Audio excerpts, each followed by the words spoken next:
Nós convidamos, nesse momento, aqui ao palco, o filósofo, escritor e intelectual britânico Sir Roger Scruton, convidado especial desta noite para o seu pronunciamento.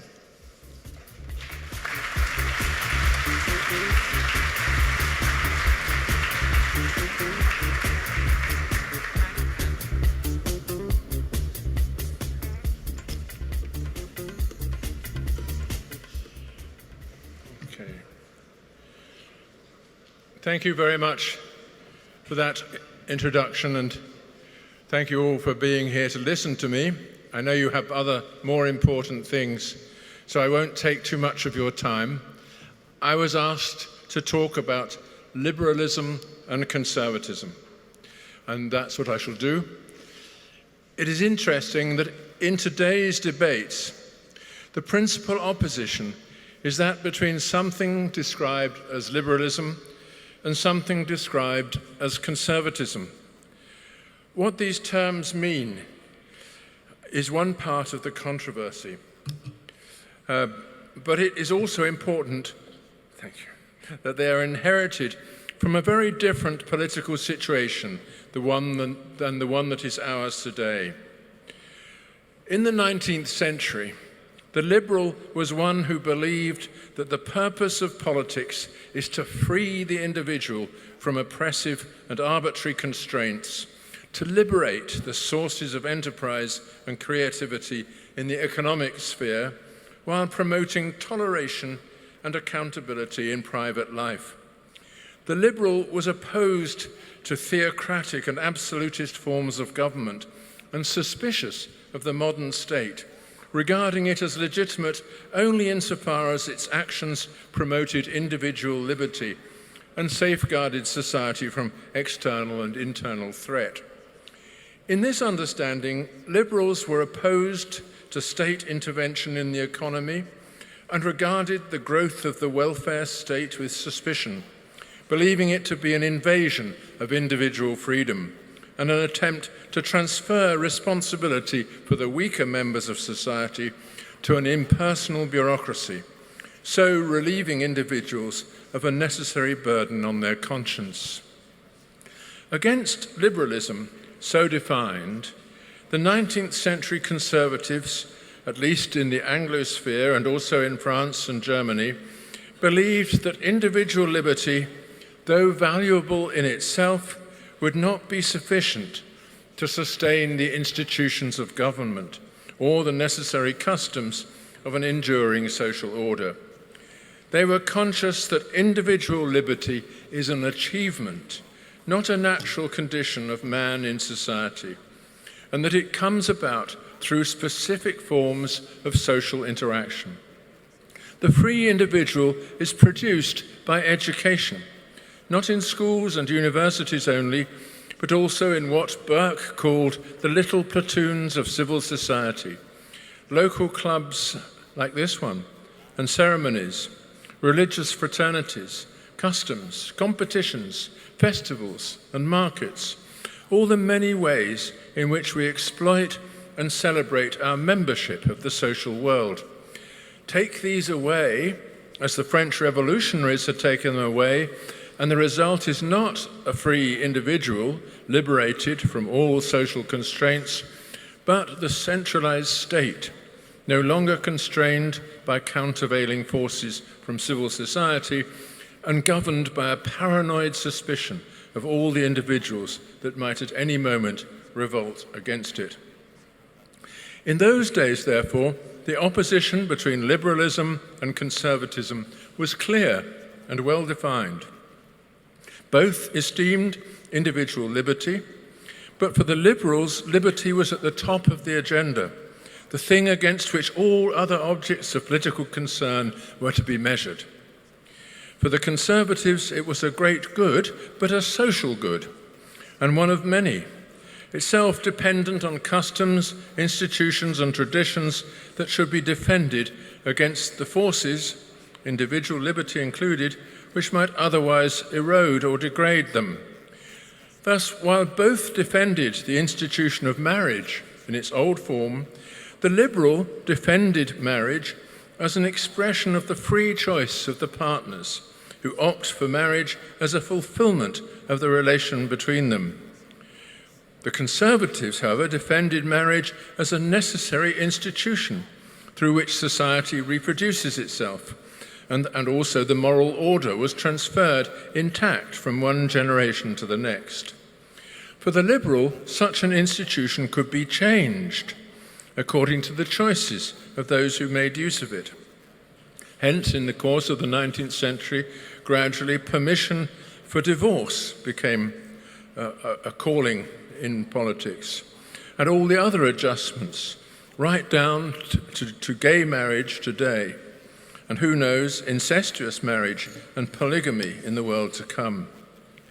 For the Conservatives, the institution must be protected precisely from the free choice of its participants, so as to propose a standard to be reached rather than a custom to be adjusted. For the Conservative, each society has a foundation in custom and tacit consent, and customs over time become norms which have established a claim to be protected against disruptive choices on the part of individuals. The difficulty for the Conservative in this confrontation is that in their hearts, Conservatives are also liberals. They too believe in the liberty of the individual and the illegitimacy of a state that assumes the right to compel people against their will, unless some major public interest, as in times of war, requires this. Although Conservatives wish to conserve institutions and customs judged vital to the health and continuity of society, they do not advocate the use of state power in order to achieve this end, or at least not the direct use of state power. From this stem all the problems that Conservatives face in our world today. Just how are we to conserve what is valuable by the free association of citizens without the direct use of the power of the state? Let us shelve this question and turn instead to the Liberal position. Even more than the Conservative position, that of the Liberals has evolved over the past 2 centuries to such an extent that what was conceived in Adam Smith's day as a philosophy of liberty designed to set up a priori limits to the power of the state has become in our time a philosophy of state intervention, designed to coerce individuals towards a conception of the common good, regardless of whether they would have chosen this. Far from imposing limits to state power, modern liberalism seems to set limits to the individual's power to oppose the state. There are compulsory welfare programs, there are speech codes, and no platform policies. Liberalism has evolved into a mass movement of oppression, the targets of which are precisely those who defend some aspect of the traditional conservative position. What we have emerging today, especially in centres of education and opinion forming in America, is a kind of illiberal liberalism, whereby in the name of freedom and liberation, all those who defend the traditional constraints are silenced and even punished for their opinions. How did this happen? This development results from a viewpoint that is essentially metaphysical. At the heart of classical liberalism was the view that the individual is and ought to be sovereign over his own life, able to make autonomous choices for his own and others' good. He is the centre of will from which all legitimacy springs, and whatever is done to him without his consent has no claim to his acceptance. This is the origin of the social contract idea. It has implanted itself in the culture, along with the view of the free individual as the unit from which society as a whole is constructed. In every question, therefore, it is the position of the free individual that must be taken into account, that of society being merely a consequence. Once you accept those two views, then liberalism seems to move of its own accord in the illiberal direction that we have witnessed. If all legitimacy is founded in the free choice or consent of the individual, then anything that constrains his choices is inherently questionable, perhaps illegitimate. To fight against such a constraint may even be a kind of duty, a heroic struggle on behalf of liberation, like the fight on behalf of women's liberation, gay marriage, gender-neutral bathrooms, and so on. And then the social conservative, committed to defending the old customs, the old institutions, the old conception of human beings in their social context, is identified as the oppressor, who must be himself constrained in order that the victims of the system can enjoy their rights. Thus we see that the liberal worldview enshrines a deep paradox. The very bid for freedom that lies at its heart moves of its own accord into a kind of censorship. And this happens, the social conservative will say, because of the metaphysical error that lies at the heart of the liberal worldview. That is the error of thinking that society is built out of free individuals rather than the other way round. The free individual, the conservative might say, does not exist in the state of nature. He is the product of a particular kind of social membership, such as we have seen since the late Middle Ages in Europe. A membership that shapes people as members of a community, standing to each other in personal relations, in which accountability is the fundamental tie. We are not born free, but we become free through custom, obedience, and a culture of conciliation and debate. Liberalism is closing that debate and, as a result, undermining its own credentials. Where does this leave us today?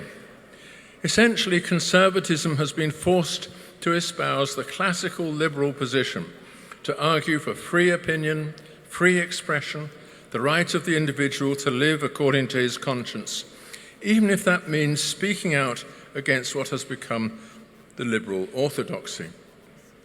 Conservatives argue against the use of state power, for example, to force nurses to perform abortions against their moral or religious convictions, to compel teachers to advocate LGBT lifestyle regardless of their views of it, to forbid people from engaging in activities judged offensive to the liberal conscience, such as bullfighting, game shooting, even if those activities involve no proven harm to the participants. Conservatives stand up for individual freedom in all these matters, not because they think that freedom is or ought to be at the top of the agenda, but because they think of it as an essential part of any custom worth defending, and its defence as the first step to upholding traditions and customs generally. And that's what conservatives and liberals both must really do now. Thank you.